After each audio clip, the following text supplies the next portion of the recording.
Hey everyone, welcome back to the channel. If you're a fan of Formula One and the yearly F1 games by EA, you know they always bring some fresh updates, but there's always room for improvement. So today, I'm diving into my ideas and improvements for F1 25. From gameplay tweaks to new features, I've got a few things I think could really take the game to the next level. Whether you're a hardcore sim racer or just enjoy the casual weekend race, there's something here for everyone. So let's jump right in and talk about how we can make F1 25 even better. Livery customization. Livery customization in Create a Team needs a major overhaul. Right now, it's too limited. Preset templates and basic color swaps just don't give players enough freedom to create something truly unique. F1 25 should take inspiration from F1 Manager and games like Forza by introducing a layer-based editor that allows us to build custom designs from scratch rather than being locked into pre-made patterns. On top of that, expanded material finishes would make a huge difference. Instead of just flat colors, players should be able to choose between matte, metallic, chrome, satin, and carbon fiber textures to add more depth and realism to their liveries. But the biggest missing feature is community livery sharing. Games like Forza and EA Sports NHL have proven how much players love sharing and downloading custom designs, and F1 should be no different. If Codemasters implements these changes, Create a Team could finally feel like a fully personalized F1 experience. What do you think? What features would you add to livery customization? Drop your ideas in the comments. Career progression. One of the biggest ways F1 25 could improve career mode is by expanding the road to Formula One. Right now, players either start in Formula 2 or jump straight into F1, but imagine if we could begin even earlier, working our way up through the ranks like real drivers do. Adding Formula 3 as a playable series would be a great first step. But why stop there? Codemasters could take it even further by introducing karting as the true starting point of a career.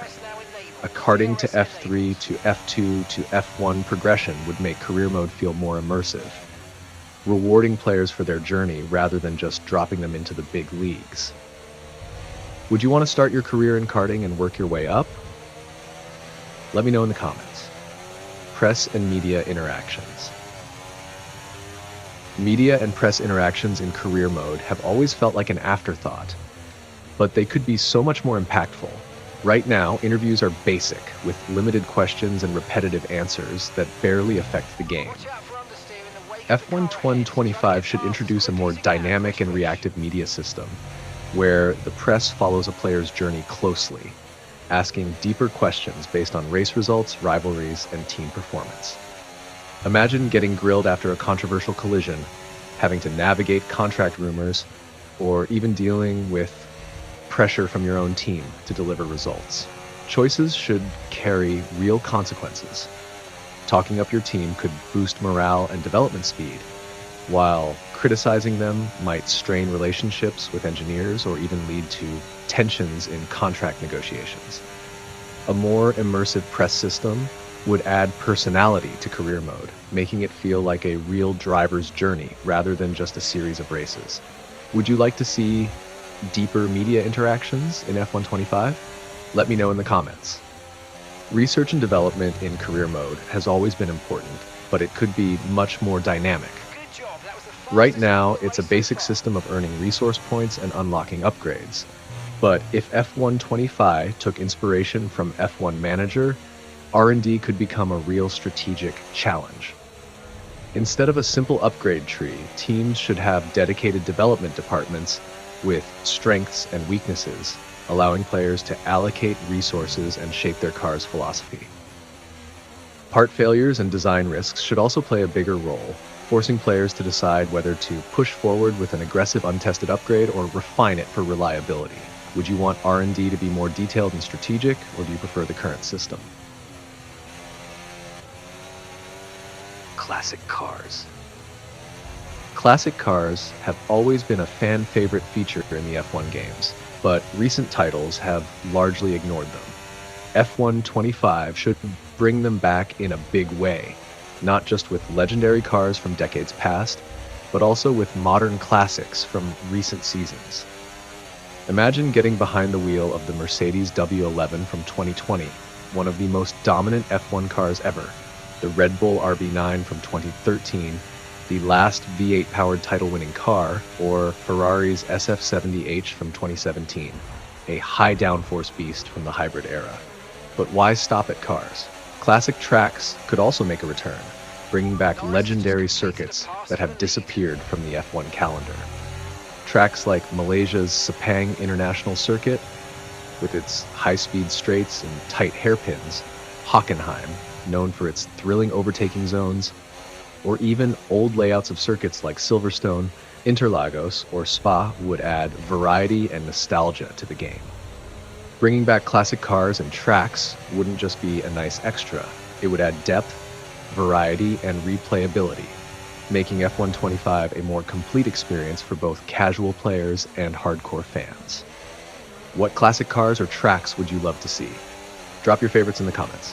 One of the biggest improvements needed in F1 25 is a more advanced and dynamic AI system. AI should react more realistically to race situations, defend aggressively but fairly, adapt to different tire strategies, and make smarter overtakes rather than just sending it into corners unrealistically. More realistic crashes are also a must. In real F1, incidents happen all the time, but in the game, AI crashes are rare and feel scripted. F1 25 should introduce more organic crashes caused by driver errors, aggressive wheel-to-wheel racing, and unpredictable race scenarios. AI should misjudge braking zones, make mistakes under pressure, or even cause multi-car pileups in chaotic moments, especially in wet or high-speed conditions. These crashes should also trigger realistic safety car and red flag situations, adding another layer of strategy to races. Lastly, AI difficulty scaling should be refined. Instead of just making AI faster or slower, their behavior should change.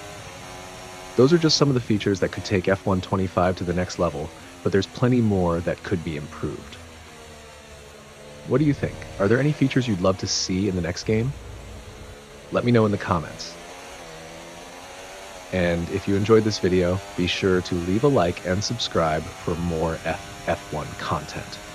With the right changes, F1 25 could be the best game in the series yet. So let's keep the conversation going and make our voices heard. Thanks for watching, and I'll see you in the next one.